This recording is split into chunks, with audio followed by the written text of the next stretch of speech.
Peace. Welcome to the Whole Truth of Glaciers of Ice. Just want to thank everybody for the love, the feedback, the motivation, the support. I see y'all.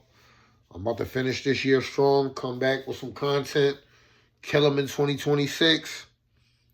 Yeah, a lot of stuff cooking up. I wanted to tap in real quick. You know, as a lot of y'all might know, Fabolus already dropped a freestyle.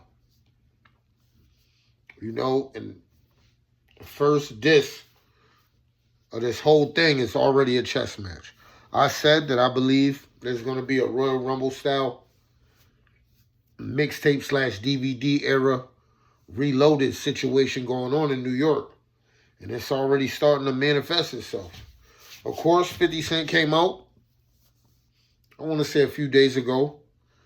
You know what I mean? He already got issues with maybe Jim Jones or Mano, but, you know, he dissed the whole podcast. I did a video after that. I said 50 has something up his sleeve, because if he didn't, he wouldn't have just openly added Fabolus to that diss, knowing that Fabolus is a beloved artist in hip-hop, and he's a top-tier lyricist. At the end of the day, he had Brooklyn on his back for a long time. And then Fab makes a little comeback on the Let's Rap About It podcast. And then out of nowhere, of course, he drops a freestyle today. Yo, y'all go check that out. You know what I'm saying? Because that's what I want to talk about real quick. Y'all go check out that freestyle, because it was important and it was a chess move. It was a chess move. And I'm going to tell y'all why I think it was a chess move. Either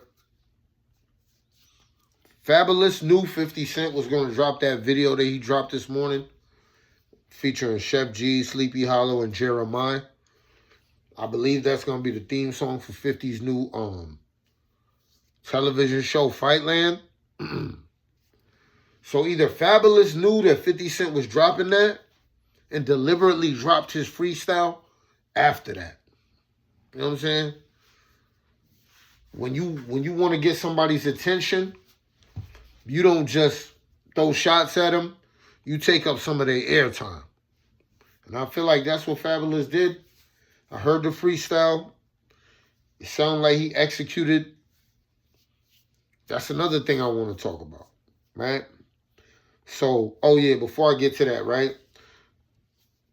Or what happened is either 50 caught wind that Fabolus was going to drop a freestyle and then try to, you know, drop his video ahead. Either way, there's some chess moves going on. You know what I'm saying? Now, that Fabolus freestyle, I thought it was interesting because that wasn't a 50 Cent beat that he picked. That was a G-Unit beat specifically. You know, and I think that speaks volumes. You know what I'm saying? Fab is he's a top tier MC.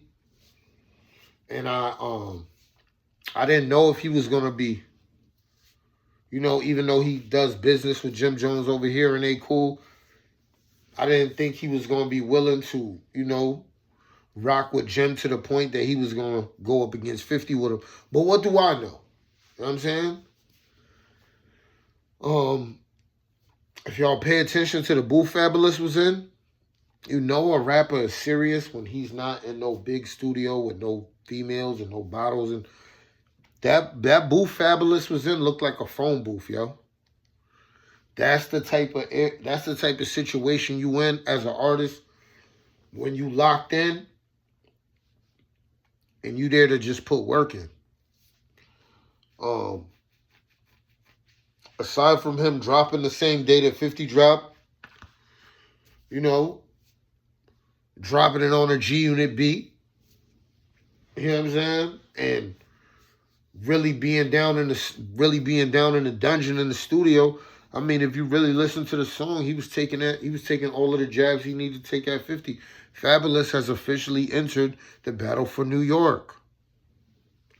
You know what I'm saying? Now, so far I got Jim Jones, Mano, Dice Peso, Dave East, Fabolus, J.R. Ryder, Hell Rel, King Streets. I don't know if King Streets going to get into it, but, I mean, he is a dope artist. Listen. Y'all keep talking about what these dudes ain't going to do. People jumping in my comments talking about all these rappers is washed up. Nobody want to hear him. Listen. We going to see. I know 50 Cent is going to... I know he's going to draw this situation out because, you know, like I said, he just dropped a single with Chef G and Sleepy Hollow and Jeremiah for his new television show. He's not going to go right after Fabolus and respond and take some of the attention away from what he just put out, helping him promote a product that he's about to put out. It's not going to happen. Think about it like this, right? Okay, if y'all remember when Kendrick Lamar first took that shot on Future's album at Drake, and then Drake came right back and hit at him, and Kendrick didn't do nothing for a minute. Why? Because he had to let Future eat off of that buzz. You see what I'm saying? It wouldn't have made sense for him to start going back and forth with Drake after that. When Future and you just lit it up and Future paid for you to jump on the song, you got to let that song eat. And I think that's what 50's going to do with this Fightland soundtrack song with Chef G and Sleepy Hollow. I don't know if he expected Fabolus to come out swinging like that. I also know that 50 Cent, you know, he's not going to respond to Fabolus right now because within a couple days, Uncle Murder is going to drop the end of the year wrap up, and 50's not going to step on his toes. And Fabolus might be very strategic for knowing that. You know what I'm saying? Fabolus, that's why I said this could be a chess move. Fabolus understands that there's so much 50 Cent can do right now. You know what I mean? So let me throw some shots out there and start heating it up. Listen, 2026, remember y'all, where y'all heard it first, man. The whole truth told y'all. The battle for New York was coming, man. Y'all stay tuned.